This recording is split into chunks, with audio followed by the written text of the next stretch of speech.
না না স্যার, ও মরে গেছে মানে উইল্লাপু, ও আর টাকা পাবে না স্যার। রাখেন তো, টাকা মাখা পাবে না। এক্সকিউজ মি স্যার, আমি লাইফ ইন্স্যুরেন্স থেকে এসেছি। আমরা কি বাল ছিড়বো? আরে আপনাদের কোনো দুর্ঘটনা হলে আপনারা তাহলে টাকা পাবে। আরে আমাদের কোনো দুর্ঘটনাই হবে না। ধরেন যে আপনারা মোটরসাইকেলে যাচ্ছেন আর অ্যাক্সিডেন্ট হয়ে গেলেন, তাহলেও আপনারা টাকা পাবেন। আমাদের তো বাইকই নাই। মোটরসাইকেল নাই তো সাইকেল তো আছে। ধরে নেন আপনারা সাইকেলে যাচ্ছেন আর অ্যাক্সিডেন্ট হলো, তাও টাকা পাবেন। আমার কাছে সাইকেলও নেই। মোটরসাইকেল সাইকেল নাই তো, ধরে নেন যে হাইটে যাচ্ছেন, অ্যাক্সিডেন্ট হলো, তাও টাকা পাবেন। আবার হাইটে কেন যাবো? টুকটুকিতে যাবো।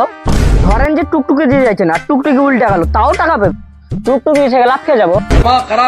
লাফিয়ে গেলেন, লাফিয়ে যাওয়ার পরে অ্যাক্সিডেন্ট হয়ে গেলেন, তাও টাকা পাবেন। তাহলে আমরা সাইডে হয়ে যাবো।